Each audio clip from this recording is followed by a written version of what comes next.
welcome to the Modern Propagandist. Today's topic is, what is disinformation? As we will show, disinformation is a chimeric actor in the lives of people across the globe.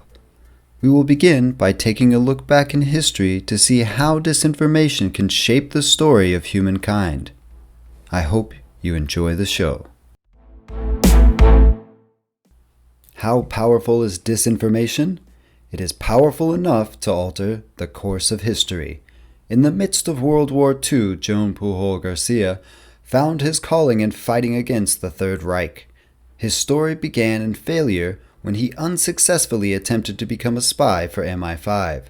Having the grit to fight against the Nazis, Garcia sought out Nazi intelligence agent Friedrich Knapp Ratty in Madrid. He enthusiastically stated his wish to fight the Allied powers through the use of spycraft. Seeing the potential in Garcia, he was trained and given the mission of creating spy cells within Great Britain, full of Nazi sympathizers. Using his newly acquired spycraft tools, he convinced the local printer he was a diplomat in need of a passport.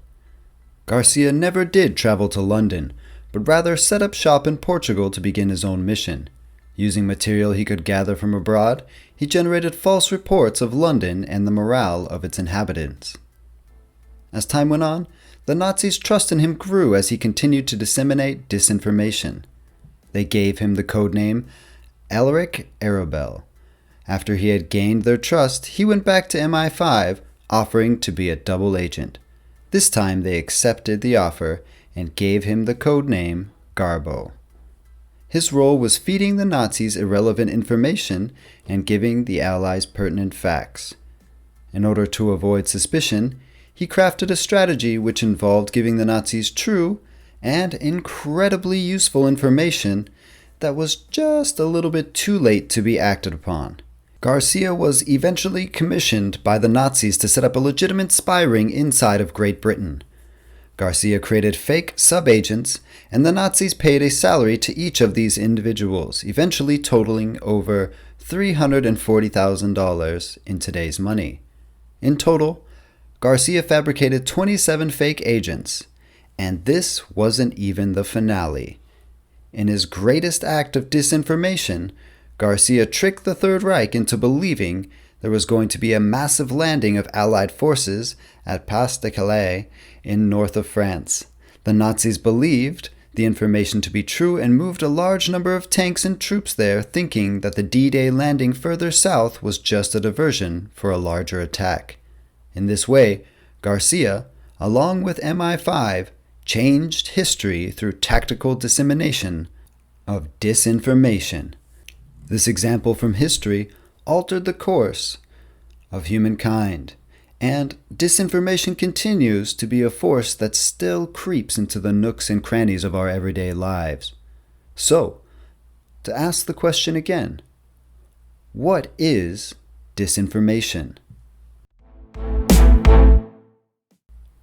First, let's take a look at what a few dictionaries have to say about it. According to Lexico, disinformation is false information which is intended to mislead, especially propaganda issued by a government organization to rival power or the media. Another definition given by Merriam-Webster is false information deliberately and often covertly spread, as by the planting of rumors, in order to influence public opinion or obscure the truth. And one final definition, given by dictionary.com. Disinformation means false information as about a country's military strength or plans, disseminated by a government or intelligence agency in a hostile act of tactical political subversion. It is also used more generally to mean deliberately misleading or biased information, manipulated narrative or facts, i.e. propaganda. Of course, there are other definitions of disinformation, and to take a look at one that has a slightly different understanding of the word, let's take a look at network propaganda.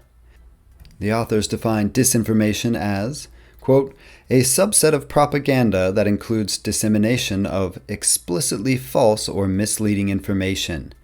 The falsehood may be the origin of the information, unquote. So here we have several definitions that circle the same vague idea. For our purposes, let's make it as simple as possible. We're going to go with the definition of, quote, false information that is intentionally created and disseminated to persuade people of something, unquote. This is a simple definition that won't guide you wrong. Now that we have a working definition, let's take a closer look at where the term disinformation comes from. But before going deeper into this, it is important to note disinformation is ancient. Just about as far back as the written record goes, disinformation has played a key role in how humans interact with each other. As the old maxim states, knowledge is power, and with that power, the ability to deceive and persuade people has been essential in the makeup of human societies. For this episode, we'll be focusing on disinformation, the word itself. In future episodes, specific forms of disinformation will be laid out to delve into. To get back to the etymology of disinformation, most sources point toward the Russian word desinformatsiya, which loosely translates to misinformation, the subject of our next episode. But this translation itself is a piece of disinformation. The word, created to appear, quote, more Western, unquote, in sound, particularly, it was said to come from the French word désinformation, which we now know is actually a younger word. It was an attempt to persuade those who hear the word to think that such tactics were adopted from the West, particularly non-friendly entities within Europe. So, to shine a light on it, even the word disinformation is rooted in disinformation.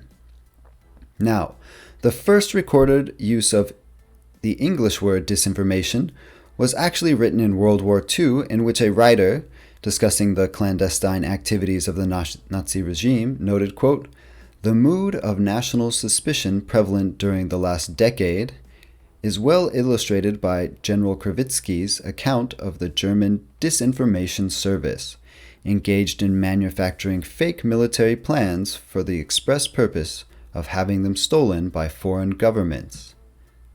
A quite ironic echo of the tactics used by Garcia, MI5, and the Allied forces.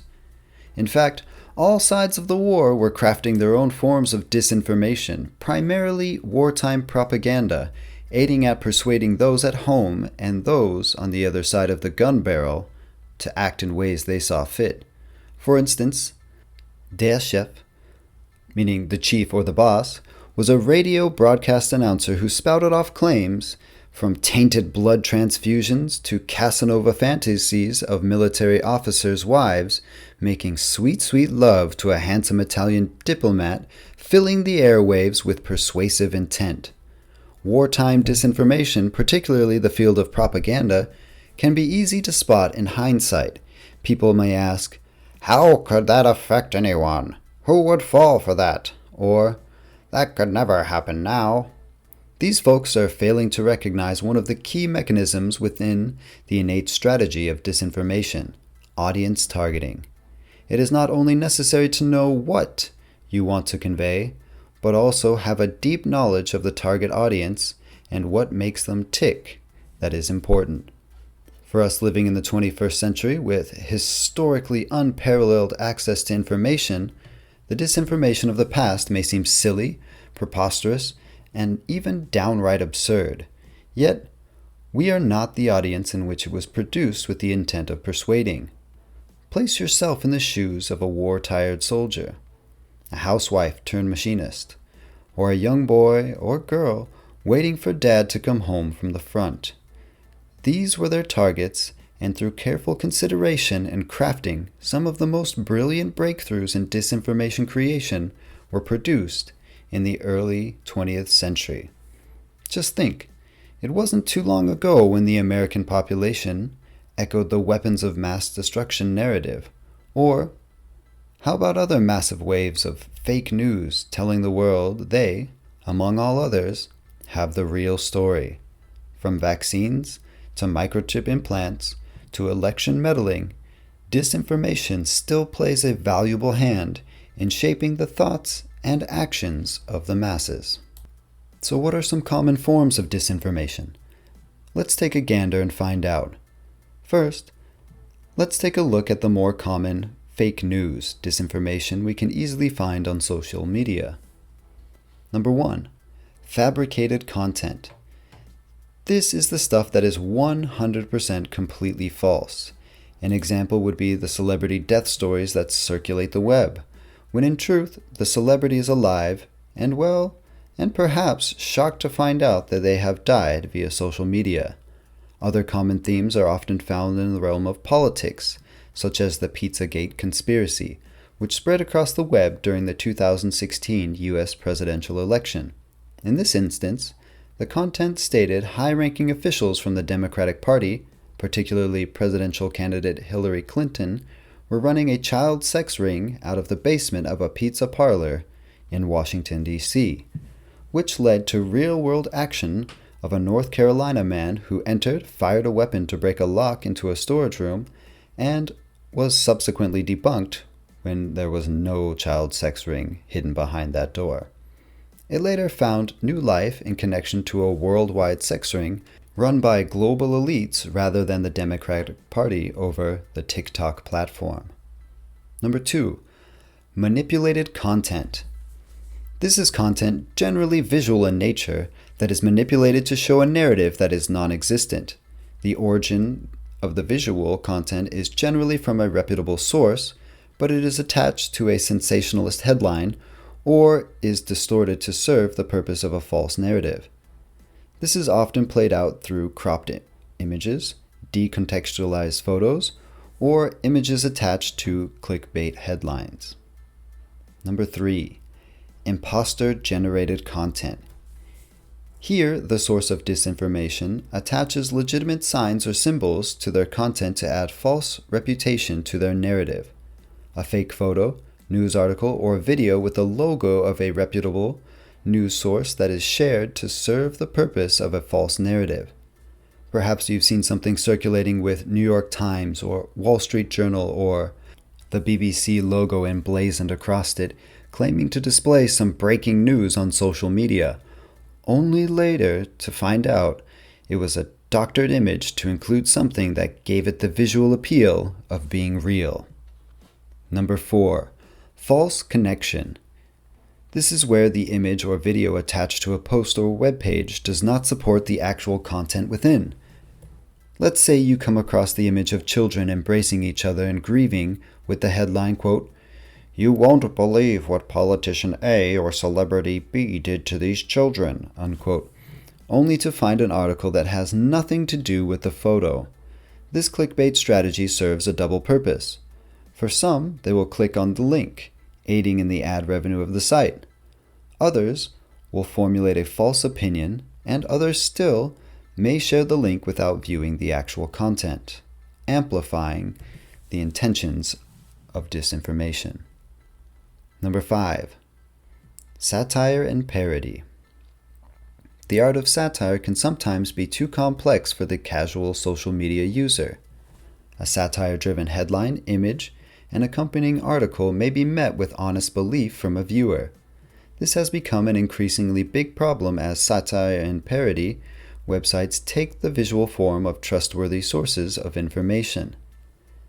Many folks will simply gloss over the, quote, "this is parody" or "this is satire," unquote, at the bottom of an article or website and believe the information to be true.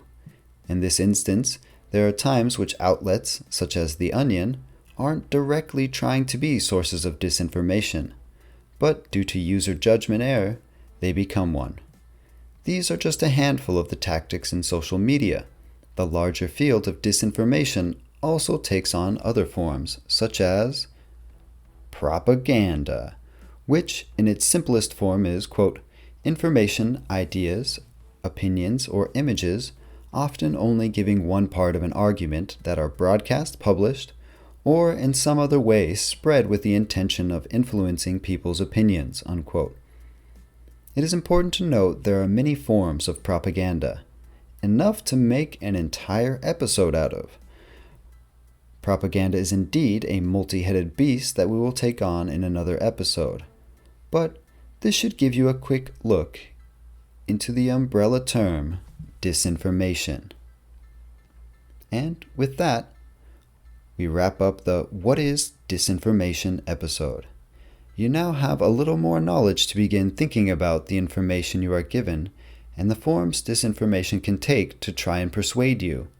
We hope you join us for further dips into the world of mis- and disinformation. And remember, we are all propagandists for something. Let's make that something that benefits us all. Until next time, onward.